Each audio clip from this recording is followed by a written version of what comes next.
Okay.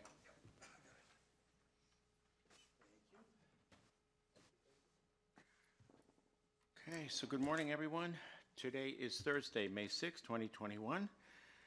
The time is 9:01 a.m. This is our public hearing with our Community Development Organization. Officially calling this meeting to order. Attending our commission is Duncan Brooks and Filios. Do we have any changes to the agenda? Hearing none, but we do need to move on to the pledge. Rand, why don't you lead us in the pledge, please?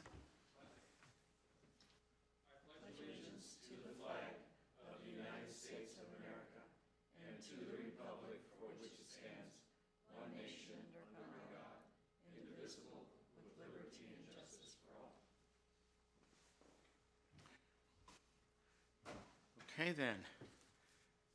So do we have any potential conflicts of interest? Hearing none. Okay, then. So we'll move on to our first item, which is a public hearing, and it is an action item. It's case number ZON20-0011, a request by Stephen Payment for a zone change from agricultural to rural of a parcel measuring approximately 10.046 acres in size. Mary, will you be leading us? This project is conducted by Zach Trevino, who has a PowerPoint ready to present. Because I just passed them in the hall and I'm expecting he's going to, okay, fair enough. Good morning, Commissioners. Go ahead, Zach. Zoom remotely so that I can control the slideshow here. Planner Zach Trevino, for the record, presenting a request for a zone change from agricultural to rural. The subject parcel is located north of the city of Post Falls, in an area that is predominantly low-density residential. The subject parcel is slightly over 10 acres in size and is located at the intersection of two public roads. There is a residence on site, and the applicant desires to gain approval of this rezone in order to enable future minor subdivision. That is something that has occurred nearby on a number of occasions. And generally, the area consists mostly of 5 and 10 acre parcels with predominantly residential use, although there is still some agricultural uses. As you can see, the immediate area is a mix of agricultural and rural zoning. Worth noting, some of these parcels that you see that are rural were agricultural and were rezoned to rural and then subsequently subdivided, including the parcels directly to the north and directly to the west. Bodine and Howell Road, or Bodine Avenue and Howell Road are maintained by the Highway District. They're paved roads in good condition based on staff's observation. And in this area, if I zoom out a little bit, you can see that the agricultural and rural zoning extends for a good distance. This is a half-mile buffer, that circular area. The white that you see on the screen is the city of Post Falls. It's exactly 1/2 mile north of the city limits of Post Falls there. And as you can see, there are very few parcels that are not either 5 or 10 acres. This area seems to be transitioning towards more of a residential use. It is located in the shared tier of the coordinated area of city impact. So the cities of Hayden, Post Falls, and Rathdrum were consulted. Certainly it is some distance from Hayden, but none of those cities had any concerns. We also talked to the Post Falls Highway District, and worth noting, the applicant is currently in the process of establishing an accessory living unit on the parcel. That building permit process has begun, and they are establishing that unit in a location that if the subdivision that they hope to pursue were to be approved, it would be on a separate lot. Now, certainly the subdivision can only be pursued if the zone change is approved, which is the reason for this request. We also reached out to the building division. They're of course processing that ALU and have no concerns about the zone change. Fire and rescue also had no objections. Importantly, there is no specific lot configuration at this time. It would be a simple split in half, as the minimum lot size in the rural zone is 5 acres, so there isn't much wiggle room with regard to configuration or lot size, but at that time, the plat would need to be reviewed by the relevant agencies again for specifically the subdivision. As far as public comment goes, we did receive 3 comments in support, 1 neutral, no opposition. One of those comments in support was received since the last hearing with the hearing examiner. And so there really haven't been any concerns raised by neighboring property owners. Given that this area is predominantly low-density residential, consisting of many 5-acre lots, furthermore, looking at the comprehensive plan, which is in this location transitional, staff feels that such a zone change would not inhibit compatibility with that designation, as that designation is primarily meant to facilitate annexation, and the minimum lot size of 5 acres would ensure that this parcel doesn't get developed at any higher of a density, which staff feels would still be suitable for annexation at some future date. Now, the hearing examiner generally agreed and recommended that the zone change request be approved.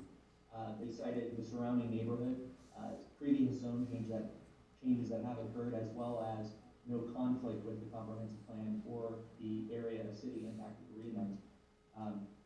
This is a map of what the zoning would look like if this case were approved, and I stand for any questions you may have.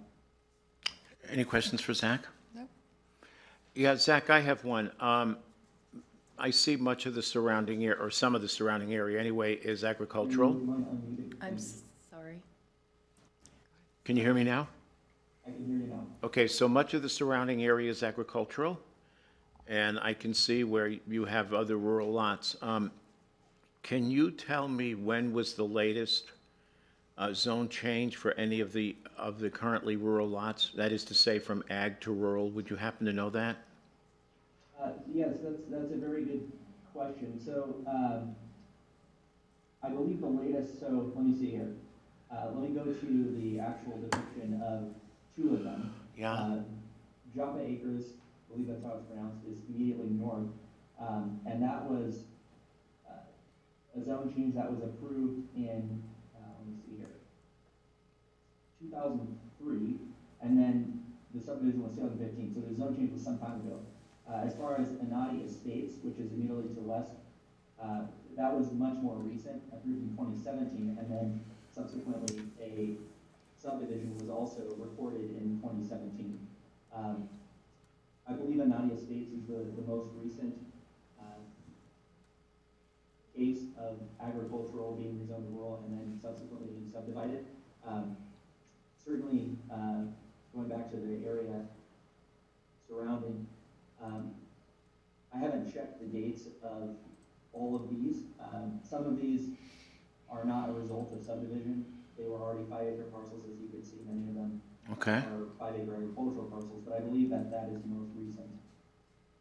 Okay, so Zach, the Anati subdivision, currently, how is that zoned? I'm sorry? Currently, what is it? Yeah, how is that zoned currently? Rural. Is that rural? Okay, so you said it was actually subdivided, so are we looking at 2 lots there? Is that it? Yes, 2 5-acre on the right lots? of your screen, yes. Okay, fair enough. Thank you. Any other questions? No. Okay. Does the applicant, okay, Rand, please come forward. So you're the applicant representative. Yes, sir. Go right ahead, please. Good morning, Commissioners. Rand Wickman for the record, 2992 East Gotham Bay Road, Harrison, Idaho.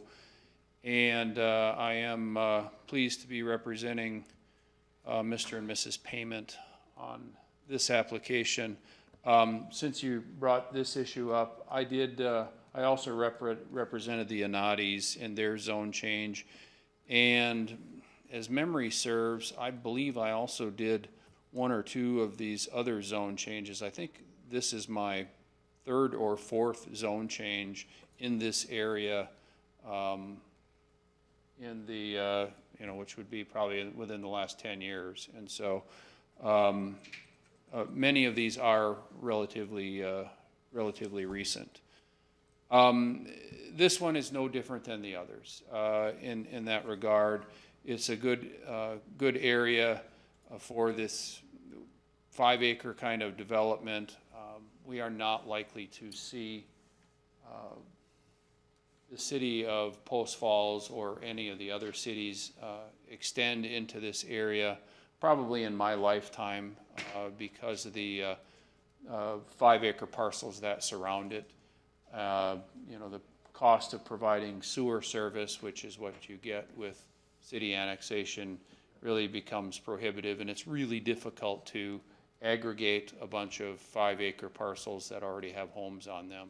And so maybe someday it gets there, but I think it's unlikely, and I think it's a long ways off.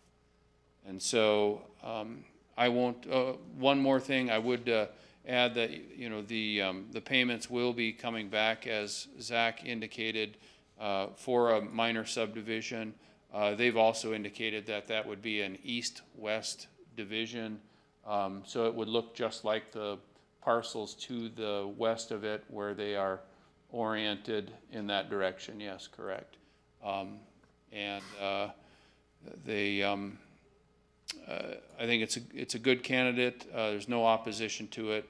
That's certainly the direction that the area is going.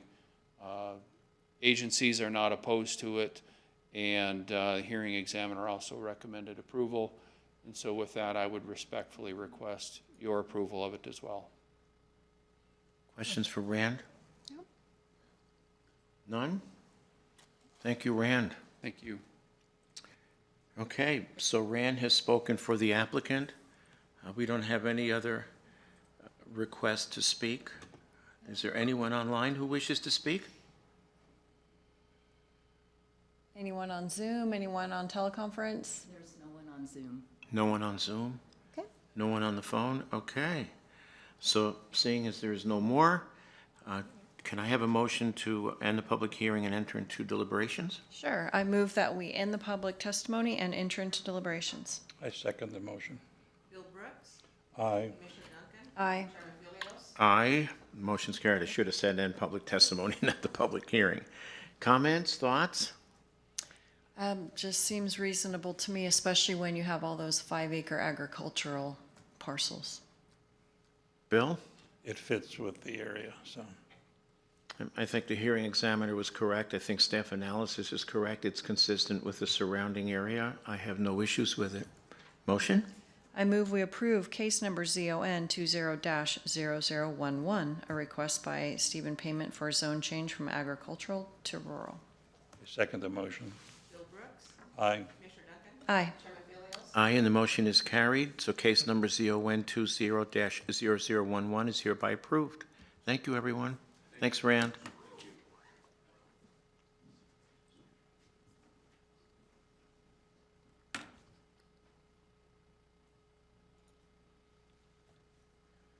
Okay, so that ends the public hearing segment of our meeting this morning. Our next item is a deliberation. It's case number MSF 21-0002, the Glades case number, which I just stated. Glades, it's the first edition, Phase 2, a request by McCarthy Capital, Inc.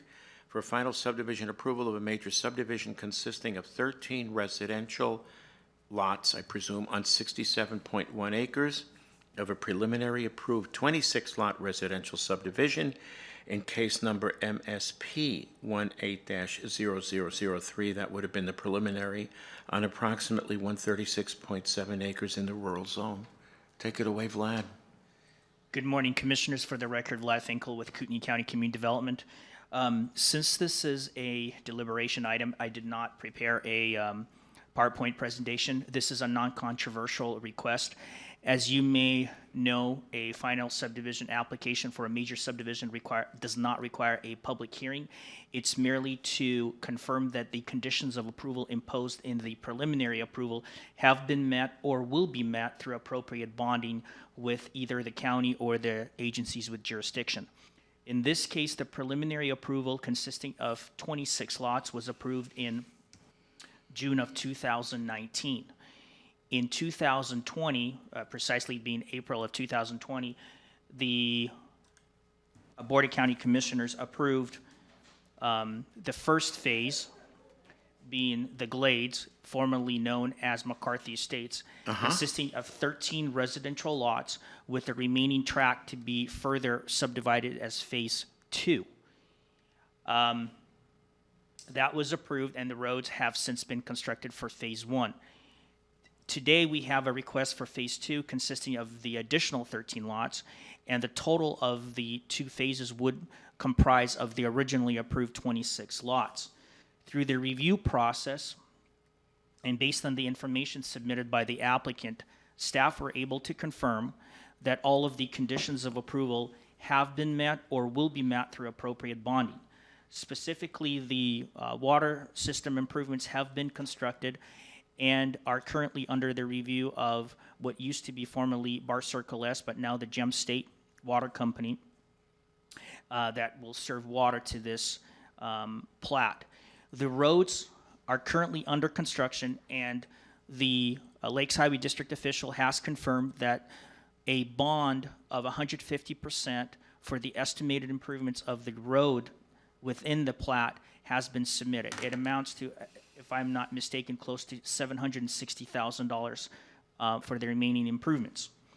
That has been submitted, and that is the leverage that the county and the highway district have in order to enforce the improvements when the plat is recorded. One last item on this application that I want to bring to your attention is that when the application was originally submitted, all of the proposed lots within the plat were going to be 5 acres or greater, meeting the rural zone requirements. Right. However, during the preliminary review process, it was brought to staff's attention by ITD officials that they were at that time in 2018 in the process of acquiring land for the construction of Garwood Overpass. At that time, it was not clearly known the amount of land or where the acquisition would take place, but the county and the applicant were put on notice. The board approved the application based on the density requested and based on the lot sizes that were presented. Since the preliminary approval, ITD has actually gone through and acquired land through the right-of-way acquisition process. What has happened is that the parcel or the lot proposed by the applicant adjoining Garwood Road has decreased in size significantly. It went from 5 acres to close to 3 acres in size. 2 acres of the property were acquired by ITD for the on and off ramp for Garwood Overpass. Based on discussion with the Deputy Prosecuting Attorney, Mr. Braden, we confirmed that based on the exercise of eminent domain, the subject lot will not be affected. It will be considered a conforming lot even though it's less than 5 acres in size. Okay. Additionally, staff had solicited comments from Panhandle Health District because the subject property is over the aquifer. And they did confirm, based on the unique circumstances of this case, that they will grant a septic permit on the said lot. Therefore, we don't see this being an issue moving forward to platting process. I stand for any questions that you have at this time. Any questions for Vlad?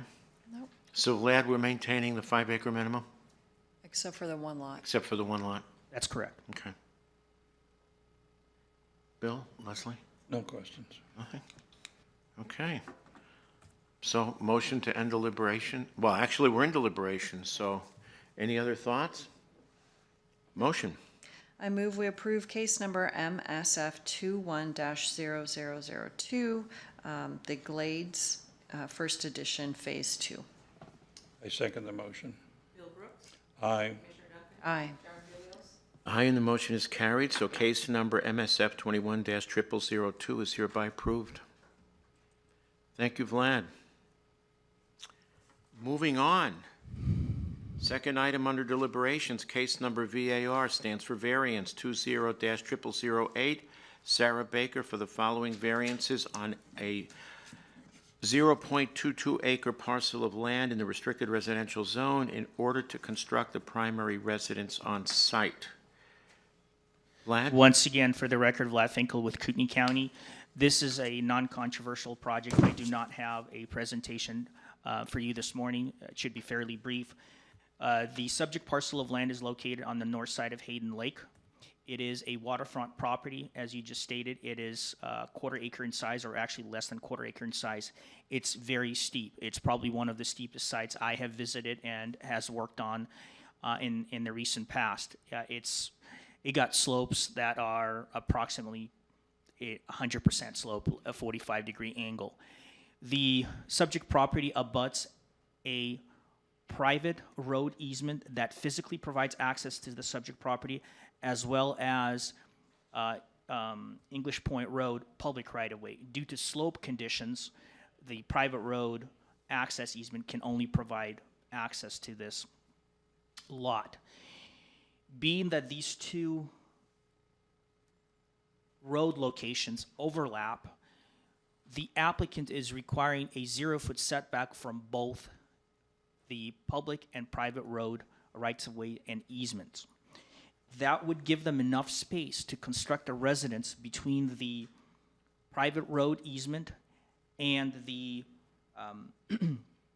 25-foot ordinary high water mark from Hayden Lake. There's just very limited space to develop this property. In fact, if the applicant were to be required to construct this residence 25 feet from the nearest public or private right-of-way, the width of the house would be approximately 20 feet. That's how narrow it would be, because the width of the house that the applicant is proposing is approximately 46 feet deep. That being the case, during the agency comment period, when we solicited comments from the Highway District, Panhandle Health District, the Fire District, nobody objected to it. One of the questions that was raised by the Health Department as well as staff is where would be the location of the septic system, because there's just very limited space to develop on this property. The applicant advised staff that they have an off-site drain field easement for the benefit of this lot, which would likely mean that they would need to have some sort of a pump system to move all the effluent off-site. That doesn't seem to be an issue to PhD, and we'll have to get that all sorted out through the building permit phase if this is approved. The hearing examiner heard this case on April 15th of this year and subsequently recommended approval. I stand for any questions that you have at this time. Any questions for Vlad? Nope. Vlad, I have one. How long has the owner owned the lot? Do you know? It's a recent purchase. From what I recollect, the contractor on this job had submitted an application on behalf of the previous property owner, and through the purchase, they had requested the assistance of Variance to help them with the design and layout of this property. So I believe it's less than a year that Ms. Baker has owned this property. And then I see that the brown house next door obviously has a variance as well, because it sits right on that. I don't necessarily know that to be true, because in the past, historically, the county officials did not enforce the strict letter of the law, or their interpretation, I would say, was different to require setbacks from private roads. So I don't have the research on that, but we have a number of residences in the county that are built off of private roads, not meeting setbacks, that do not have variances. This is something as of 2010 or 2011 era, where the director and the county attorney had reevaluated the provisions of the code and said we do need a variance from private road setbacks. Okay. Any other questions? Okay, motion. I move that we approve case number VAR 20-0008, which for Sarah Baker would be the variance to the 25-foot variance to the 25-foot front yard setback from English Point Road, and also the other one from the Waverly Loop private road. I second the motion. Bill Brooks. Aye. Commissioner Duncan. Aye. Chairman Philios. Yeah, I want to qualify my decision. I have difficulty approving variances when people buy lots, that are sufficiently recent that they should know that there are going to be difficulties in building on that lot. And we seem to do and continue to do much by exception in this county. My secondary concern is that we have taken the most sensitive ecology, and this goes way back probably decades, which is the residential, which is waterfront, and zoned it for 5 acres, 5 units per acre, which I think is absurd to begin with, but that's not likely to change. But again, because of the neighboring properties that have, whether or not been constructed with variances, I guess I'm going to have to go along with this one begrudgingly, so my vote is also a yes. I'd ask real quick, I'm honestly curious, what's enough time to own it to be able to do this? I think that's a judgment call, Bill. I think when we're faced with the challenges we are with growth and the infrastructure demands, and the fact that we do have effluent that seeps into the lake, I think there comes Oh, I a know we point got where- that. Yeah, I mean, But I mean, well, where do you draw the line? 5 years, 10 years? I mean, how long do you have to be there to foul the lake? I guess the question is, why were the variances ever granted? Yeah. That's my concern, but it is what it is. I don't know that there's an easy answer to your question. No, I know there's not. Yeah. And it was a legitimate question. So I voted yes. Okay. We are approved. Okay, Okay. good. So case number VAR 20-0008 is hereby approved. Okay, moving on to the second deliberation, which is case number VAR, also a variance 21-0003, CB Richards Properties LLLP. Is there a triple LP? Is that a typo? This is Whatever. that's the information from the assessor's Okay. office. For a 6-foot variance to the 10-foot side yard setback on a 0.26 acre waterfront lot in the restricted residential zone. That's correct, Commissioner Felios. Once again, for the record, Vlad Finkel with Kootenai County Community Development. This is also a variance request. It's slightly different from the one you just heard. The applicant in this case, Mr. Richards, is requesting a variance to reconstruct an existing deck that has been in a dilapidated state for years. In fact, the cabin on site and the deck that was previously attached to it were constructed in the 60s, being that both structures are considered to be non-conforming. In fall of last year, the applicant has removed the structure or the deck completely. It's currently gone. They have an existing cabin that encroaches 6 feet into the side yard setback. What they would like to do at this time, they would like to place the deck in the same place. And what the code states under the non-conforming section of the Land Use and Development Code is you can construct a non-conforming structure within 12 months of being removed in the same location, being that it would still be encroaching without the need for a variance. Mm-hmm. However, in this case, what happened was, if you looked at the photos of the project file, is that they had a staircase that was leading from the residence itself directly towards the lake. So it was it ran in a east and west direction. What the intent today is to construct it with two intermediate landings, or I'm sorry, with one intermediate landing to be adjacent to the deck itself. So they don't want it to sort of cast out towards the lake. They want it to be adjacent to the deck. Their reasoning for it is that they're saying that the previously constructed deck back in the 60s, along with the staircase, did not meet the required building code requirements for rise over run due to steepness of the property.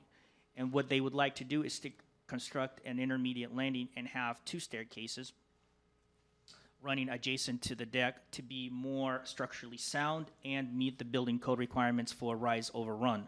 And that photo is also presented in your file as well. And the area where the intermediate, or not the intermediate landing, but the upper landing will be located will have to be slightly larger than the previous landing. It's approximately 6 square feet larger.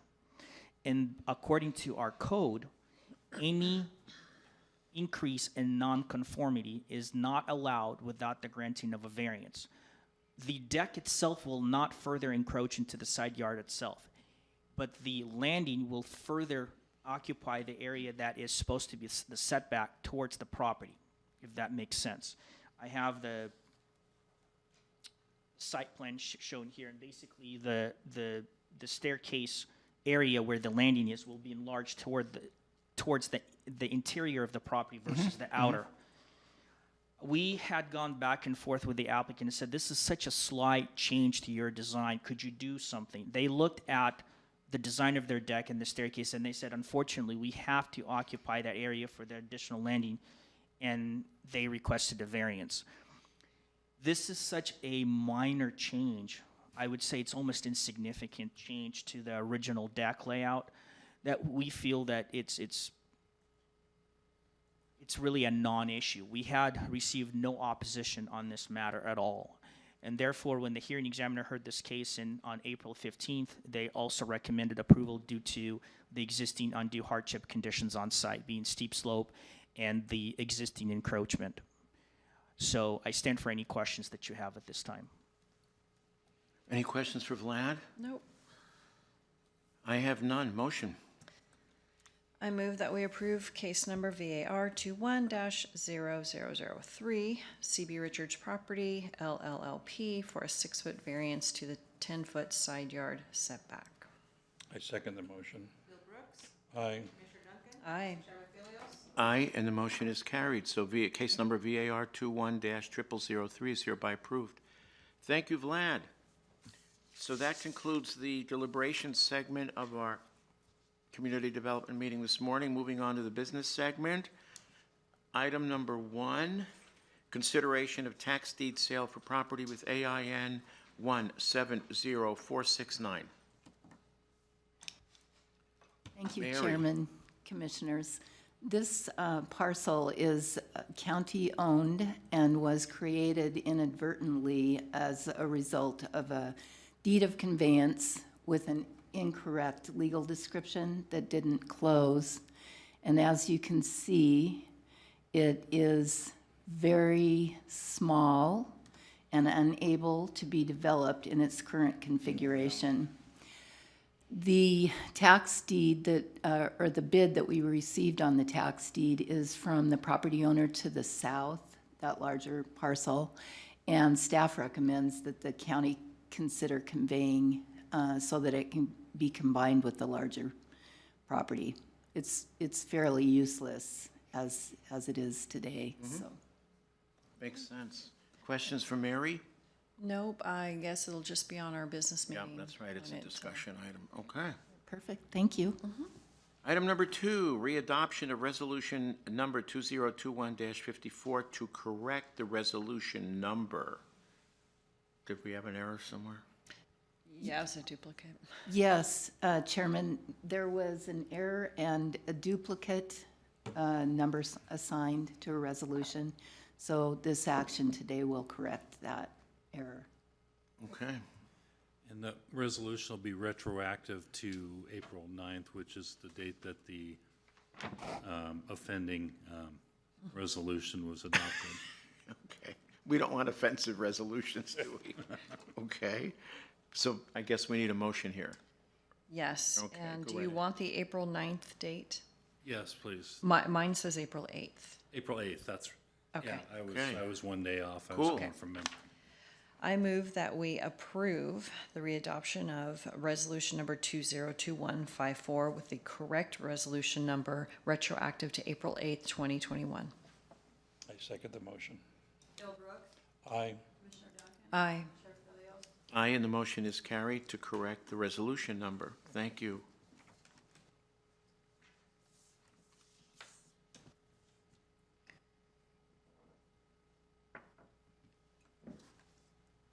So we're signing the change in the resolution number.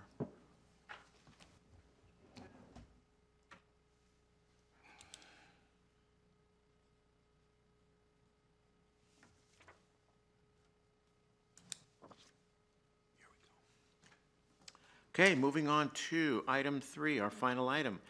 Briefing on ITD I-90 Bridge Replacement Project, and this is a discussion item. Ben? Good morning, Commissioners. Ben Tarbutton, Community Development.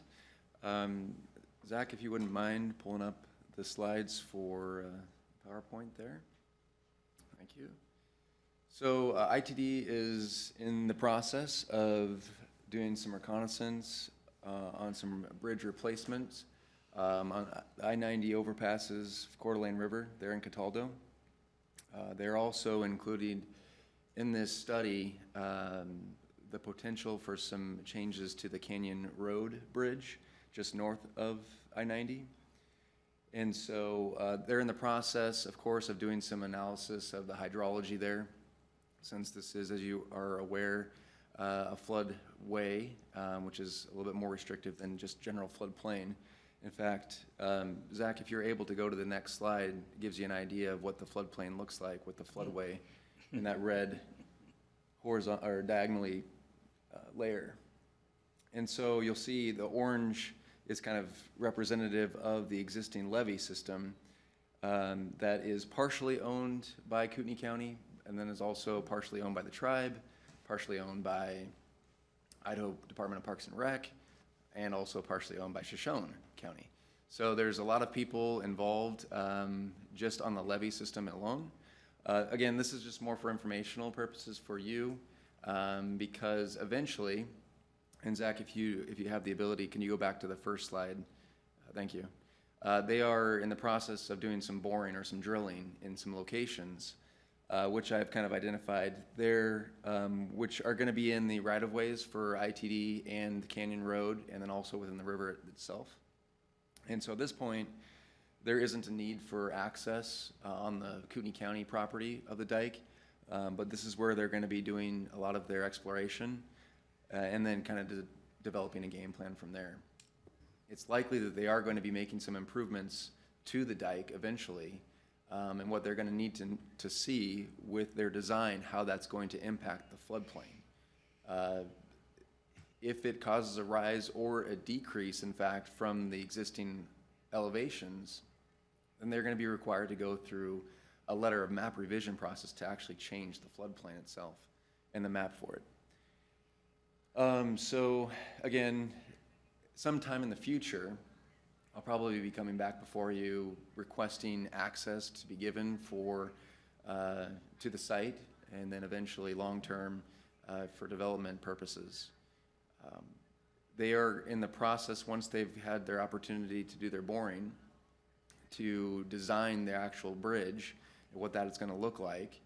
They will have a technical submittal in that, thank you, Zach, which is going to cover these items here. One of the things that I wanted to do is to see if you had any questions that you would like to be addressed in their submittal, so that, again, your concerns are met with that. So I don't know, again, if you have anything at the moment, but I also, if you had technical questions about the project itself, Ben Weymouth, Director of Eastside Highway District, is here, and he could certainly answer a lot of those technical questions for you too. Thank you, Ben. Any questions? Ben, do you want to come forward? Thank you, Commissioners. I realize I'm kind of tailing in on Ben here, but if you would mind, I wouldn't mind giving you an update on the project. No, go in right general. ahead. You want to give us your name, Ben, please, full name? Thank you. Ben Weymouth, Director of Highways for Eastside Highway District, business address 6095 Mullen Trail. Well, I appreciate the opportunity to come here. Like I said, I'm kind of crashing Mr. Tarbutton's party, but it does present an opportunity to bring you up to speed on what we're doing. It could have some significant impacts, and I thought it would be wise to start involving you now. That said, we kicked the project off last week, so it is on the early cusp of it. But the Canyon Road Bridge used to be Old Highway 10. That is Eastside Highway District's bridge now since 1969, and it has problems. We've got a 10,000-pound load limit posted on it. Frankly, a loaded dump truck should not drive over it. A one-ton pickup with a load of lumber probably shouldn't drive over it. It costs $10 million to replace it. No one statewide has $10 million. And frankly, we're talking about a piece of infrastructure that was originally designed assuming it was part of the statewide system. What's the length of the bridge? It's over 300 feet. $10 million is what we paid for the Burma reconstruction, and that was 2.7 miles. Never mind, that was some years ago. Structures are expensive. Yeah, I get it. It drives us to an interesting position, though. The only way we could do it was with federal funding. Federal funding that makes it to bridges like this is about $5 million a year statewide, and it's a competitive ranking process. We're perpetually stuck at number 2 or 3. Our match, even under federal funding, is over $700,000, which is far more than we have discretionary spending for every year. Our total budget's right at $3 million a year. So how do you fund it? Nobody knows.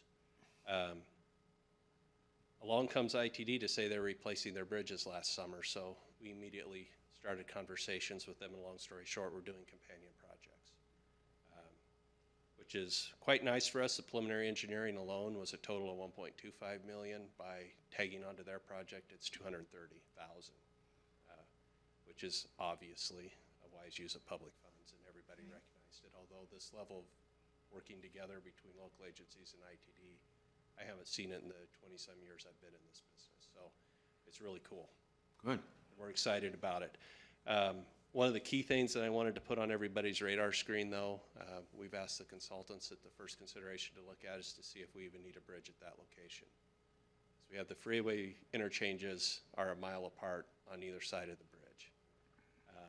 Should we have a $10 million asset on our balance sheet when it gets 200 cars a day?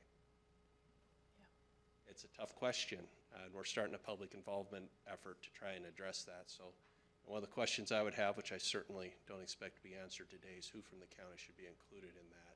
Our key stakeholder meetings, obviously, we're already planning on the Sheriff's Department.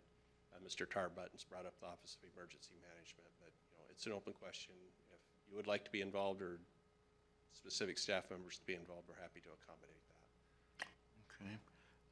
What would you be needing from the county in this effort, potentially, yeah? What would be our role, Well, other than moral support? right, yeah. So at this point, there's kind of two things that it sounds like before you with this overall project. One is kind of just general access with ITD's development of the plan for the bridge replacements in I-90. And that's going to involve some development on the levee system. What Mr. Weymouth here is talking about, of course, is the potential for this Canyon Road Bridge to be maybe eliminated.